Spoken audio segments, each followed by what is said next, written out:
I'm Linda Ryden. I'm from Washington, D.C., and I am the peace teacher at Lafayette Elementary School. It's the largest public elementary school in D.C. And I am the creator of the Peace of Mind program, which is a mindfulness and neuroscience and conflict resolution program that is being used now in schools around the country and in some other countries as well. So I'm sort of wearing two hats. And I'm Julie Chamberlain, and I live in Williamsburg, Virginia, but was a school counselor for 24 years, and I was in Prince William County, which is right near D.C. So we're neighbors. Right. Sort of. And you're in Gainesville now? Is that what you're I was. Our school is in Gainesville, but I retired last year. Oh. And so now my husband and I live down in Williamsburg. Oh, it's so pretty. It is beautiful. It's so pretty there. Well, that's really nice. Yeah, and I've used your peace curriculum. I didn't realize that that was yours, but it's amazing. That's so funny. Yeah. I keep hearing that from people, and I'm like, it's, I'm in my classroom all day long. I don't know. We put stuff out into the world, and you don't know what happens to it. So it's nice. It's very it's one of the fun things about this conference. Just meeting people that I follow on Facebook or Twitter, or when they say, "Oh, I read your book," and I've read theirs. It's fun. Yeah. Yeah. So what does your typical day look like? I have so we have a really big school. So I have 720 students right now, 1st through 5th grade, and I teach a 45-minute class, weekly class for all of those kids. So basically, my day looks like teach, and the class, we call it Peace class, and so it's like a special at our school. It's like the art and music and PE, and we start off with mindfulness, and then we everything else that I teach uses mindfulness as a foundation for it. So we're kind of weaving it into everything, all the kind of social emotional learning stuff that we do. So that's fantastic. Yeah, it's busy, and I lead a lot of clubs that are related to mindfulness, and a Mindful Mentors program, which it sounded like you had in your chapter. I have a peace club, which is a alternative recess for kids who have some challenges with social skills. So I kind of help them get a little bit better at making friends and sharing. I help to run our Boys of Color group, and we incorporate mindfulness into that. And I run a social justice group that has the cool name of SPARK, which stands for Students Planning a Revolution of Kindness. Oh, that's fabulous. I love it. Yeah, so we sort of take the mindfulness into social justice work in that club, and that's been really fun. So were you originally a school counselor or a school social worker or a teacher? No, I was a music teacher. Wow. Doesn't make any sense really, but I taught music. I didn't I love music. I love singing, playing, but I didn't love teaching music, and I really started feeling like there was a bigger need for social emotional learning, even though we didn't really call it that. Right. This was like 17 years ago. But I really wanted to be part of bringing that into school, and so I started a conflict resolution class, really, and I offered it when my kids were at the school, and I offered it as a volunteer after I had quit music. And I wasn't planning on it becoming my life's work, but that's kind of what happened. And it grew pretty quickly that more and more people wanted to have the program in their class, and so I went from volunteering one class to now teaching 29 classes a week and teaching full time, and I'm now employed by the school system. I'm the only peace teacher that DC Public Schools employs, so it's kind of fun.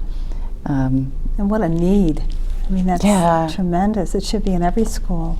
Yeah, I think so. I really do. So, and that's really, over the years when I started, people weren't talking about these sort of things very much, and the social emotional learning was mostly like one-off assemblies, don't bully, Right. And I was like, and if those things worked, like all the problems would be solved and we would not have to be here, right? Yeah. So when I was sort of proposing this idea, people thought it was a little weird. And I didn't originally include mindfulness. I didn't even know about mindfulness 17 years ago. But I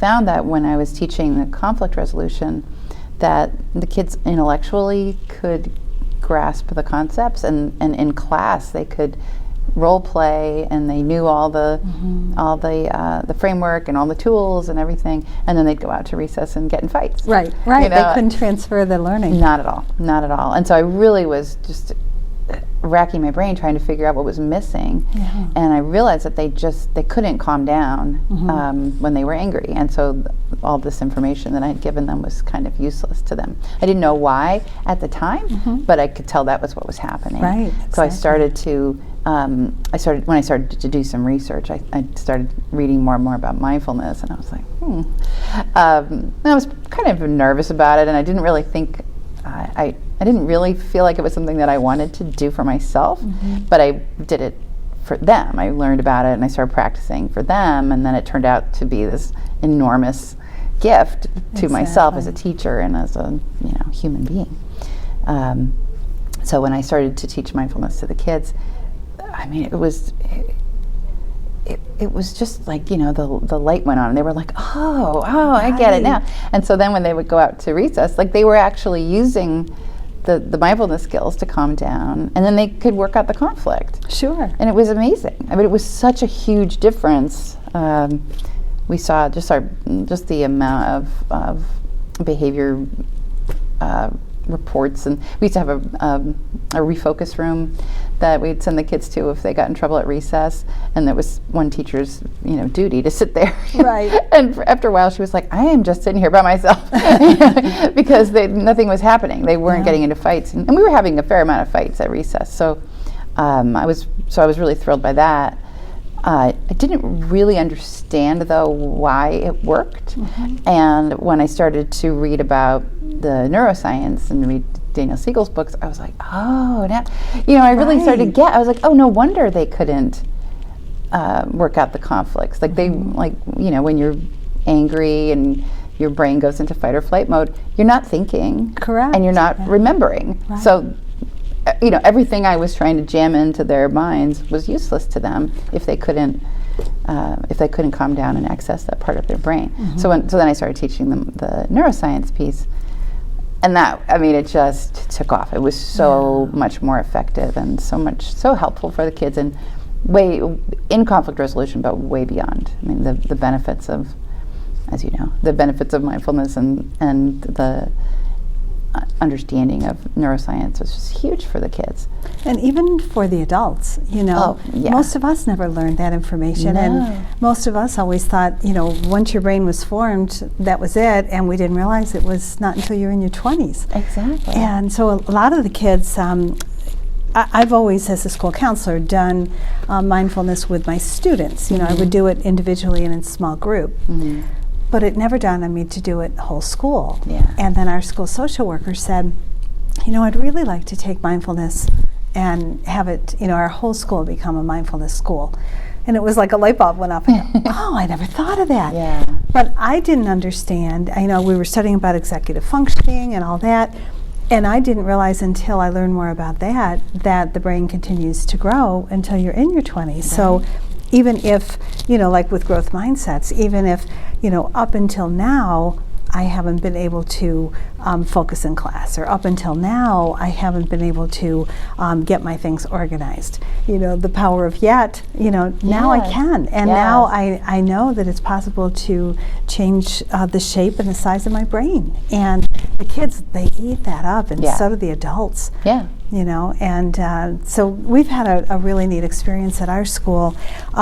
Luckily, our administrator is incredible, and as you read in my chapter, very, very supportive. And so my social worker and I went to her and told her about my social worker's idea that wanted to take the school totally mindful, and she jumped right on board, and so we met over the summer and decided how we would approach this with the staff. And then that week before the kids come back, when the teachers come back, we did a lot of things with the staff.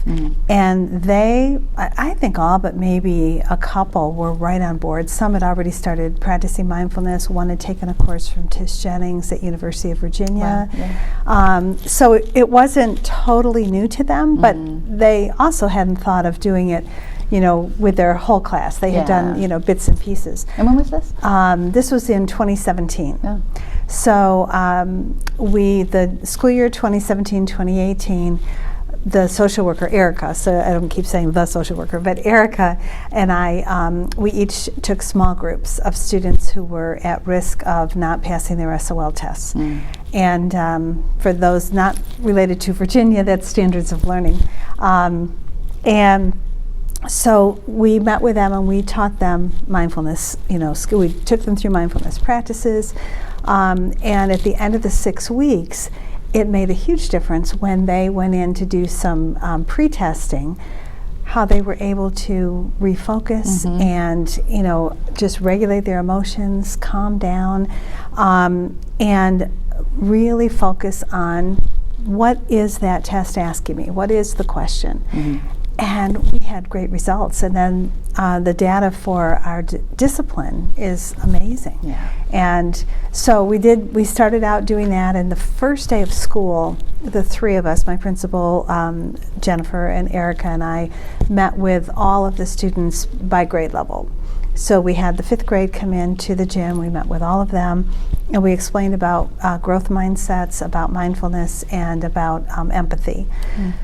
And then when we met with the teachers, we did a lot of brainstorming, and they talked with each other about, okay, what will this look like? What can we do? And what are some ideas? And then they shared those ideas with the whole staff. And they were so excited. So they really hit the ground running. And then Erica and I started doing lessons in the classroom with like what you're doing, not all day long though, like you are, but we did lessons with each classroom each month, and we have preschool through 5th, and our preschool, their special needs students blended with mentor students, and they loved it. They looked so forward to when we would do our mindfulness activities, and they picked right up on it. So from there, we did these whole class meetings and whole class lessons. We're a Baldridge and Education School, so we have weekly class meetings, and the teachers did a lot of mindfulness during that time, but they would also do it like right after recess to get the kids to refocus. Then the next year, Erica implemented mindfulness clubs. So she had a mindfulness club before school, and the club made mindfulness kits for each classroom. Oh, nice. So every classroom has, they have breathing beads, they have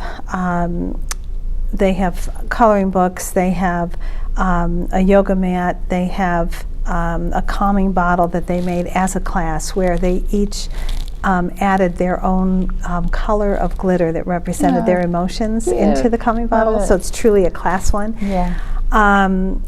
They have a yoga cushion, breathing beads. I'm trying to think, there's like 20 things, and I'm only thinking of a few. That's so cute, though. But I love that they made it for the other kids. They did, and we have this special Play-Doh that Erica got the recipe for. It's phenomenal. It uses a few drops of essential oils, so you can make it smell however you want. And we did like about 4 or 5 different scents, and it's very easy to make, and it's so soft. So we do a lot of activities with that, where the kids are holding that, and they love the Play-Doh. So we have some of that in a bag in the mindfulness box. And then they have, a lot of the classrooms have hanging tents. So if you need to go and just get yourself calm and refocused, you can go into the tent, or you can go to the mindfulness box and use some of the activities. And then we added last year mindfulness seating, where we have the big exercise balls, crates with cushions they can sit on, cushions on the floor, so they can choose where they're most comfortable for their optimal learning. That's and wonderful. It's been fascinating. We have a mindfulness night where it's a family mindfulness night, and different stations set up where the kids go with their parent and they visit different stations and participate in the mindfulness activities. And so our parents are very supportive, and so they're doing a lot of the activities at home with their kids as well. It's so great. So yeah, it's been so fabulous. Great. Yeah, I think our parents really were so supportive at the beginning. My first principal was kind of tolerated me, but I wouldn't say she was supportive, but she sort of tolerated me. But then, I think because of the parents and the kids were so positive about it, when we ended up having to build a new, renovate our building and add some to it, and our new principal, who was mildly interested, I say, but she actually built a classroom for me. So I was really shocked, and it was really beautiful.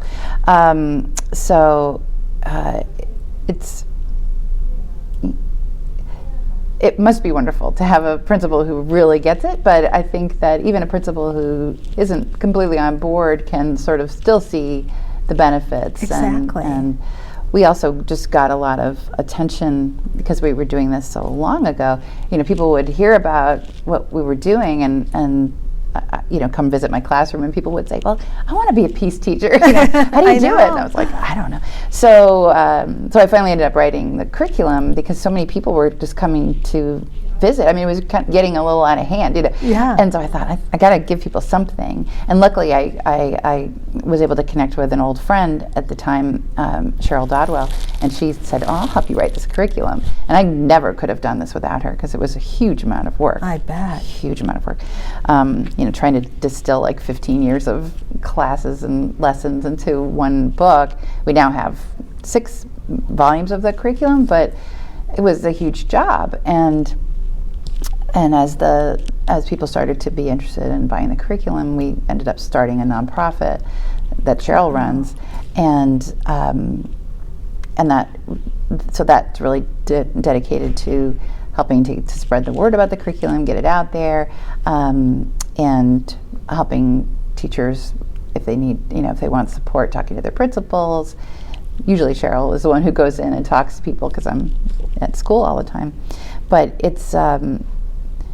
I wanted to make this because I wish that I'd had something like this. I mean, because when I was starting out, there was nothing. I mean, there were very few things for kids.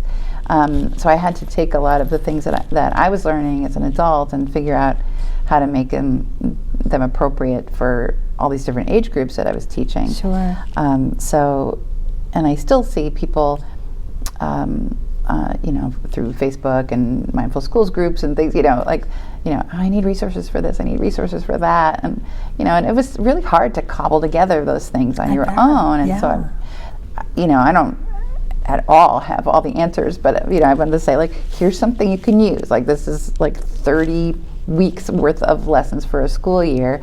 And then the idea is that people will bring to it what they love. So, right. I don't do yoga, but a lot of people here do. So if you love yoga, like, incorporate yoga. I like to sing, and so I incorporate tons of music in my classes, but I didn't write it into the curriculum because I thought I want to leave people the opportunity to bring themselves to it, because that's what makes it so special, and that's why I think it's so important that kids are learning about mindfulness from somebody who knows them and loves them and it's with them.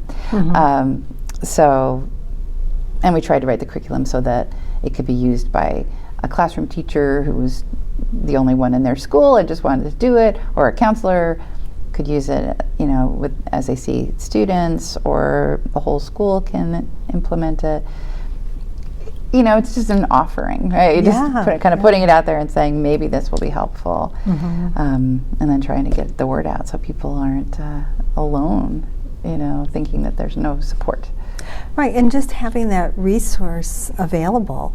I used to teach parenting classes, and I always thought everyone really would benefit from taking parenting classes because, even though I was an educator and, had my master's in education, it didn't help me when I became a parent. It was a totally different, set of tools that you needed. And it's the same with mindfulness. Everybody would benefit from it. Yeah. And if we all, parents and teachers and, everybody learned it or understood it or had the resources available, what a benefit to our world. Exactly. Exactly. Exactly. Because the kids the kids bought right into it. And I've really lately I've been really interested in because my kids are so advanced, but by the time they're 11, like they've had mindfulness for 7 years, and right. So it's been a challenge to find appropriate lessons that for kids, for children, but very advanced mindfulness. Right. It's been really fun and interesting. But I've been thinking a lot more about using mindfulness skills to help the kids deal with some of their sort of using the metacognition that you get from mindfulness to help them think about their thoughts and help them with patterns like worry and rumination and stuff, and that so that inner work is really helpful, but also to use that metacognition to start to think about how they think about other people, and so to start thinking about bias and think about stereotypes and exactly. and really look at those things through a mindfulness lens, and and so I think it's been, I've only been doing this for a year or two, but it's been really helpful to have the mindfulness piece, because I have taught about equity and race, and it's it's very hard. Very hard. Yeah. But with the mindfulness piece, it's easier to remind everybody that to be kind to themselves, to be patient with themselves, to realize that we're all swimming in this ocean of bias that we didn't choose. Right. And so they can, but they can start to see when I see that person who's different from me, why do I react in this way in my body and my thoughts? And where did that come from?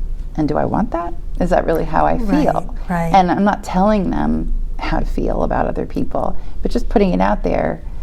Raising the level of awareness. Exactly. Is this how you really feel about people, or is this just something that you've been told, or that has been ingrained in you from our culture? And that's been very transformative. And for me and for the kids, and then they're talking to their parents, and so I feel like this is how we change the world, right? Absolutely. Yeah. So it feels so urgent. This work feels so urgent. It does, and I think when you see the results of it, when you see it, not only is it helping them to be successful with their learning, but successful with their relationships and with their relationship to themselves, to their family, to their peers, and hopefully that will, usually it's the adults being the model and it working down to the kids, but now it feels like it's the kids that are being the models, and I'm hoping it works out into the adults that are not always being as mindful as would be desired. Yeah, I am with you. That's fantastic.